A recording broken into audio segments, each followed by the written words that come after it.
नमस्कार। दिल्ली विश्वविद्यालय के centre for independence and partition studies की तरफ से मैं नलिनी सिंह आप सभी दर्शकों का बहुत बहुत स्वागत करती हूँ। आज हम नई दिल्ली के पश्चिम विहार क्षेत्र में पहुँचे हैं, जहाँ हम मुलाकात कर रहे हैं श्री हीरालाल चावला जी से, जो अपने बचपन में विभाजन की त्रासदी को झेलते हुए भारत पहुँचे और भारत में अपने कई संघर्षों का सामना करते हुए अपने लिए एक मुकाम बनाया। आज हम उनसे वार्तालाप करते हैं कि वो विभाजन से पूर्व की अगर उनकी कुछ स्मृतियाँ हों, जो वो आज़ादी से पहले, विभाजन से पहले जिस तरह का वो जीवन जीते थे, उसके बारे में हमसे कुछ बात करें। ऐसा है, पाकिस्तान से जब हम आए उस समय मेरी आयु 7 वर्ष की थी। आज़ादी क्या होती है हमें नहीं मालूम और ना हम समझते थे। कहीं घूम लिया तो बच्चों के लिए वो आज़ादी है और वही आज़ादी हमने वहाँ अनुभव की। लेकिन एक समय ऐसा आया, हमारे पिताजी ने सब बच्चों को घर में इकट्ठा किया, फर्श खोदा, कुछ 4 ईंटें निकाली, उसके अंदर व्यायाम डाला, उसमें जो गहने थे वो रखे और बोला कि जो भी बच्चा बच जाएगा वो इस गहनों को संभाल लेगा। हमारे लिए ये एक नई चीज़ थी, लेकिन माँ बाप का आदेश था, छोटी आयु थी, कुछ समझ नहीं था कि ये क्यों किया जा रहा है। हम एक दिन भैंस बेच दी, गाय बेच दी और पिताजी कहने लगे कि हम जा रहे हैं घूमने के लिए। पूरा परिवार हमारा और हमारे चाचा जी का, जो हमारे पास ही रहते थे, और 1-2 पड़ोसी, हम सब मिलकर चल पड़े। कहाँ जा रहे हैं नहीं मालूम। एक टांगे में हमारा परिवार, एक टांगे में हमारे चाचा जी का परिवार और एक टांगे में हमारे पड़ोसी। हम सब स्टेशन पर गए और गाड़ी ली। ये बात जुलाई के अंतिम दिनों की है। वर्ष जब क्या रहा होगा, कौन सा साल था ये? अंदाज़ा नहीं। पूछा, पिताजी कहते थे एक तारीख निकल जाएगी तो हम वापस आ जाएंगे। ये हमें बाद में पता लगा कि वो तारीख 15 अगस्त थी, जिसको गुजारने के लिए हम घर से गाड़ी पर चल पड़े। आपकी उम्र उस वक्त कितनी रही होगी जब आपको अपना घर छोड़ना पड़ा? एक मित्र थे, फैमिली फ्रेंड, मोगा में काफ़ी अच्छे पद पर थे। उनका बंगलो था बहुत बड़ा। हम उनके घर चले गए। हमें मेहमान के तौर पर उन्होंने रखा। पिताजी के अच्छे मैं मित्र। आपकी उम्र पूछ रही थी कि कितनी रही होगी। आपने उसे बताया कि वैसे तो आपने हमसे जो पहले साझा की जानकारी, उसमें आप 1940 में अपना जन्म तिथि आपने बताई। तो आप जब भारत के लिए रवाना हुए आज़ादी की घोषणा के बाद, तो आपकी उस वक्त उम्र क्या 47 में ही आप आए कि उसके हम बाद आए गाड़ी कि उससे में पहले आए? साधारण रूप से एक साधारण पैसेंजर की तरह आए। लेकिन अब आज़ादी की घोषणा के पहले आए कि बाद में आए, ये हम जानना चाहते थे। हम 28 जुलाई को गुजरांवाला से निकल पड़े। और पिताजी यही कहते थे, तारीख निकल जाएगी तो हम घर वापस आ जाएंगे। तो ऐसा पहले निर्णय क्यों लेना पड़ा?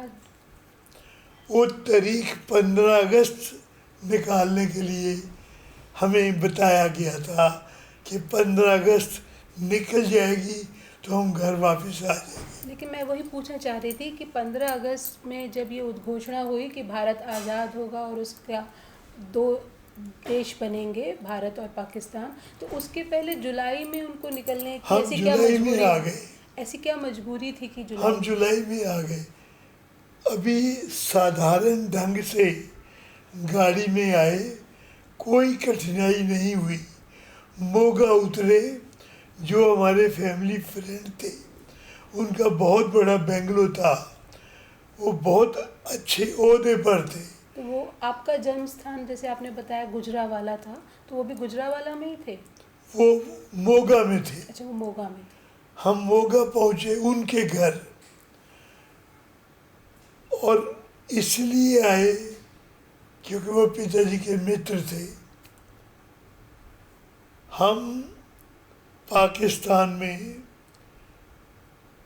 हमारा व्यापार था, चीनी का व्यापार था। हम चावले खंड वाले बहुत मशहूर थे। जहाँ तक मुझे याद है, मैं घर से कई बार पिताजी को उनकी दुकान पर, जो ऑफिस भी था दुकान भी थी, उनको खाना देने जाया करता था। लेकिन आना जाना पैदल ही होता था। कभी शौक से टांगे से चले जाना, लेकिन दुकान इतनी दूर नहीं थी, मैं पैदल जा सकता था। और आपका स्कूल कहाँ था? और हमारी दुकान काफ़ी प्रसिद्ध थी। जैसा कि मैंने बताया आपको, हमें लोग खंड वाले, चीनी वाले नहीं, क्योंकि खंड ही बोलते थे, पंजाब में खंड वाले के नाम से जानते थे, और काफ़ी प्रसिद्ध था हमारा आपकी काम। शुरुआती शिक्षा या पढ़ाई कहाँ हुई? गुजरांवाला में ही? गुजरांवाला में हम गुरु नानकपुरा में रहते थे, जिसकी बाउंड्री खालसा स्कूल के साथ मिलती थी। हम अपनी छत पर खड़े होकर खालसा स्कूल का पूरा प्रोग्राम देख सकते थे। लेकिन गुरु नानकपुरा हमारी गली नंबर 8 थी। हमारे घर में भैंस थी, गाय थी, जिसकी हम दूध निकाला करते थे। लेकिन हम चले आए, गाय भी बेच दी, भैंस भी बेच दी। इसलिए बेची कि इसको कौन अटेंड करेगा, उनको कौन संभालेगा। पूरा परिवार हम टांगे में बैठे गाड़ी से पहुंचे, मोगा पहुंच गए। लेकिन समय बीतता गया, धीरे धीरे समझ आई कि अब हम वापस नहीं जाएंगे। ऐसा कैसे आपको लगा कि वापस नहीं जा सकते? ये पिताजी ने बताया कि अब हम नहीं जाएंगे। हमारे एक मित्र थे जो शेखुपुरा से थे, वो गए, नवयुवक थे, लेकिन वो वापस नहीं आए। उनकी माँ, उनकी बहन हमारे साथ थी। पता लगा कि उनका वहाँ कत्ल हो गया है। और भी लोगों की भावनाओं को, लोगों की एक प्रकार से शक्लें देखकर परिवार में एक वातावरण बना कि हम वापस नहीं जाएंगे। और पिताजी ने ये फैसला किया कि वापस नहीं जाना, इसलिए हम वहाँ से लुधियाना के लिए चल पड़े। लुधियाना हमने कैंप में हम रहे। लुधियाना से 2-3 दिन के बाद दिल्ली में हमारे एक रिश्तेदार रहते थे, इसलिए हम दिल्ली आ गए। तो कैंप में और आपका जो कैंप में जैसे आप रहे तो उधर पे क्या हालात थे? हम जब दिल्ली आए एक कैंप में रहे। उस कैंप में बहुत सारे शरणार्थी हमें लोग कहते थे। कोई सियालकोट से आया है, कोई लाहौर से आया है, कोई गुजरांवाले से आया है। वो जो कैंप था, उस कैंप में हम लोग रहे। पिताजी हमारे साथ रहते थे, लेकिन सुबह सुबह वो चले जाते थे। हमें पता लगा वो काम ढूंढते थे। बड़े भाई टांगा चलाने लगे। मुझे भी पिताजी ने एक शराब की दुकान पे नौकरी लगा दी। शराब की दुकान पर मैं गहने चांदी के धोया करता था और मुझे 4 आने रोज के मिलते थे। मैंने एक दिन पिताजी को कहा, आप काम क्यों नहीं करते? तो माताजी ने कहा, ये सेठ थे, ये काम नहीं करते। लेकिन पता लगा कि वो दिन में निकल जाते थे काम ढूंढने के लिए। और अंततः जब हम कैंप में थे, हम माताजी को कहते थे हमें ये चाहिए, हमें वो चाहिए। तो माताजी कहती थी वो निक्कर वाले आएंगे, उनसे मांगना। ये हमें बाद में पता लगा कि वो निक्कर वाले राष्ट्रीय स्वयंसेवक संघ के सेवक थे, जो हमारी सेवा करते थे। हम 15 दिन तक कैंप में रहे। खाना मिलता था, खाते थे। पिताजी खाना वहाँ नहीं खाते थे। सुबह चले जाते थे, शाम को आते थे, सोते वहीं थे। हमें बाद में पता लगा कि पिताजी ने सदर बाज़ार पर जो एक फड़ी लगा ली है। सदर बाज़ार में कुछ लोगों ने सड़क घेर ली और पिताजी ने बजाजी का काम वहाँ शुरू कर दिया। कपड़े बेचने शुरू कर दिए।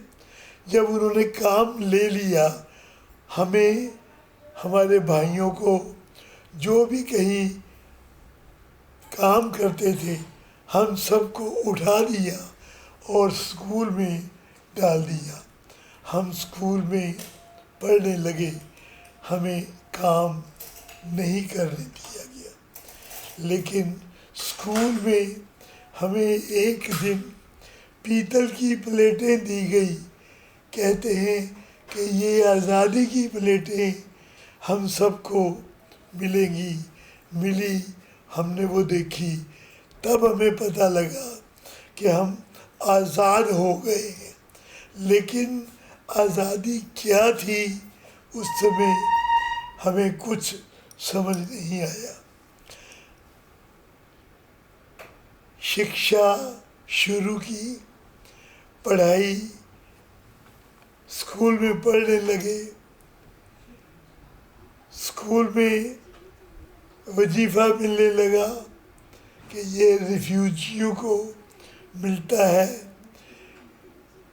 हमें स्कूल में फीस नहीं देनी पड़ती थी, लेकिन पढ़ाई की अच्छे ढंग से, खड़े हो गए और इस प्रकार से जो कठिनाई थी उसको काफ़ी हद तक हमने संभाल लिया। लेकिन मुझे याद है कि जो निक्करधारी हमारी ज़रूरतें पूरा करने के लिए आते थे, बाद में पता लगा कि वो राष्ट्रीय सेवक संघ के मेंबर थे। इसलिए मैंने भी सोचा कि ये सेवा का कार्य करते हैं और इनके साथ हमें सहयोग करना चाहिए। लेकिन सीखा केवल एक बात कि जो आदमी मेहनत करता है वही खड़ा हो सकता है। हमने मेहनत की, उस मेहनत का फल ये हुआ, कक्षा में अच्छे पढ़े, आगे बढ़े और इस प्रकार से। लेकिन ये बाद में पता लगा कि आज़ादी क्या है। आपको कभी गुजरावाला की अपने जीवन शैली की याद आती है?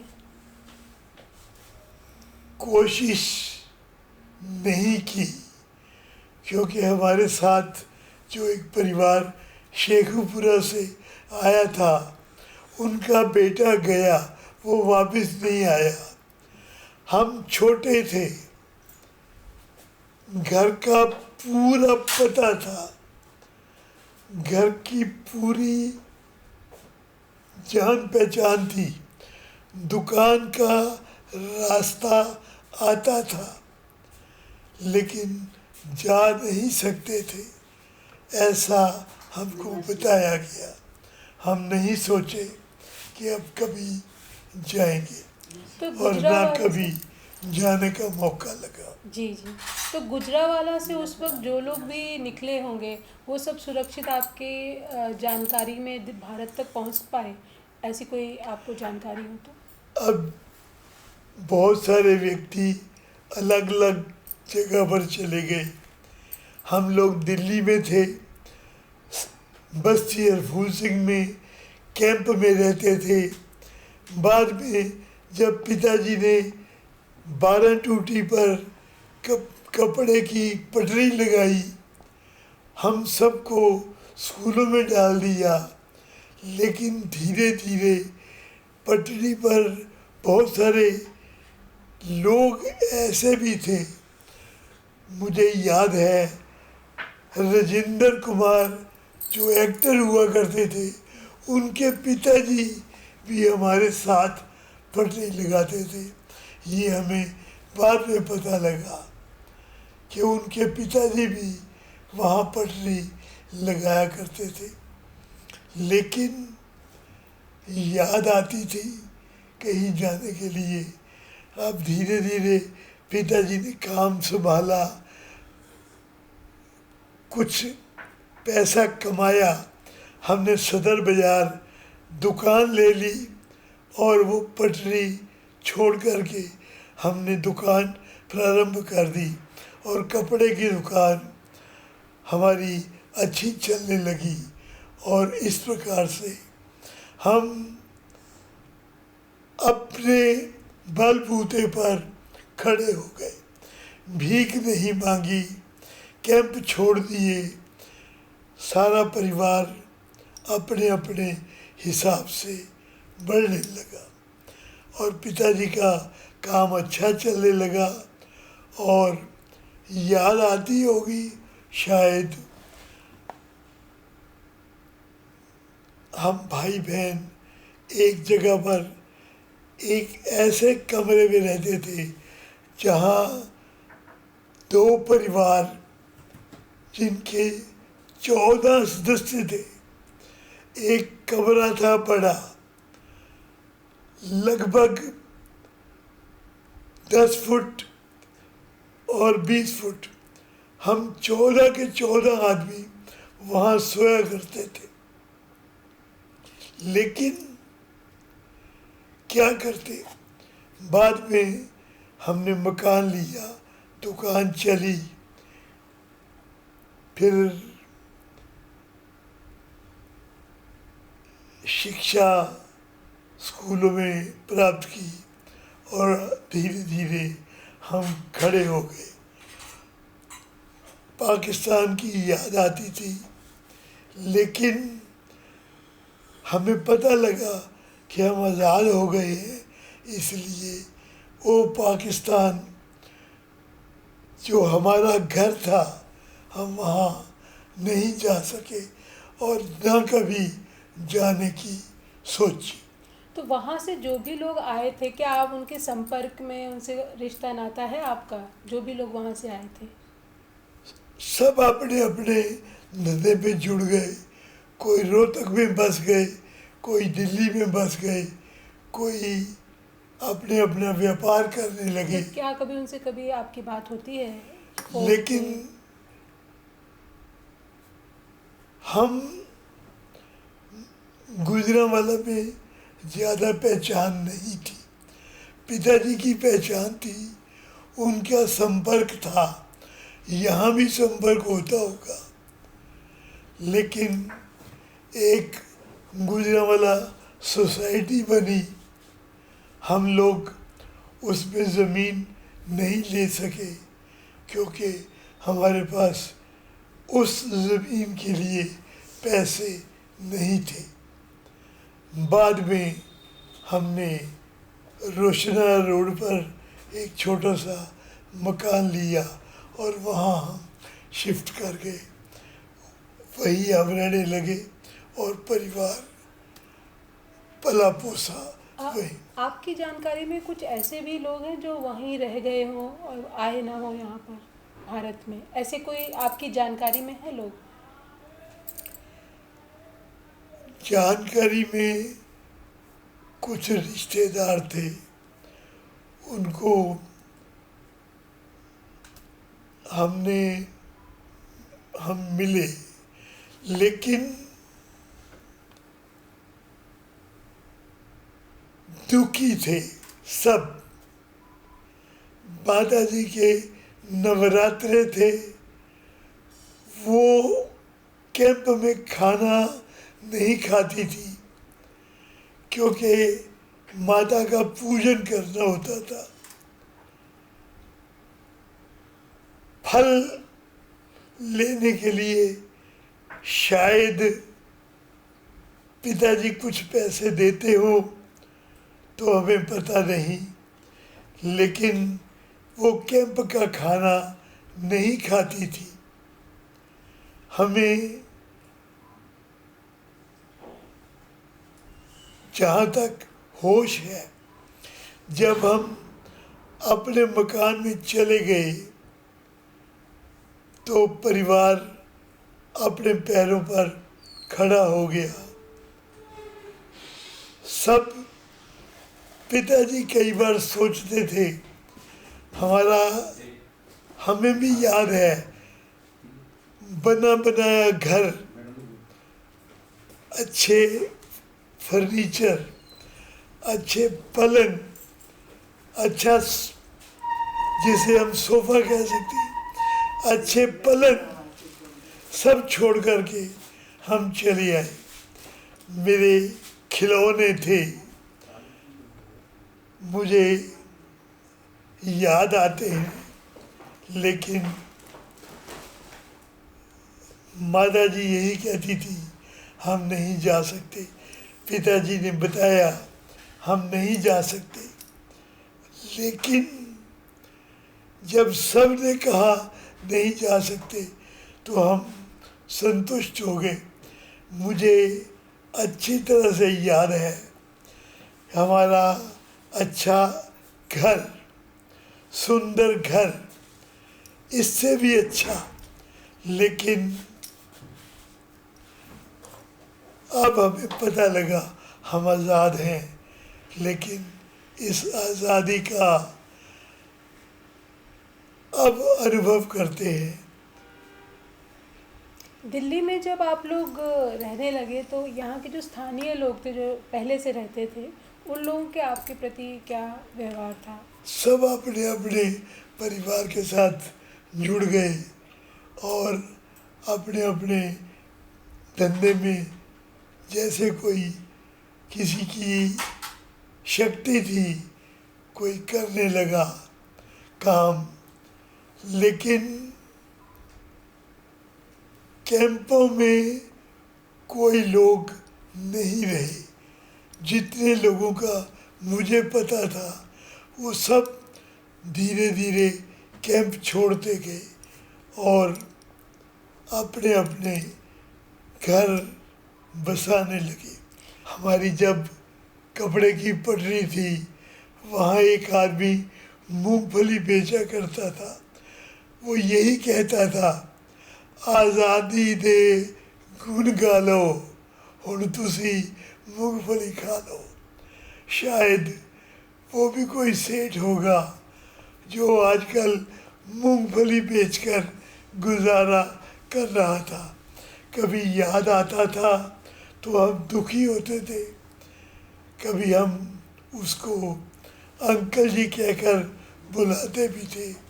लेकिन वो हमें एक आने की मूंगफली देता था। उन दिनों एक आना हमारे लिए बहुत बड़ी चीज़ थी।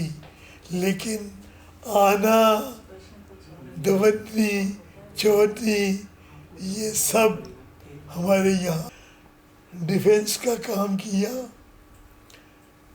डिफेंस में नेवी, आर्मी, एयरफोर्स का काम किया। अच्छा उद्योग रहा, अच्छा संबंध रहा।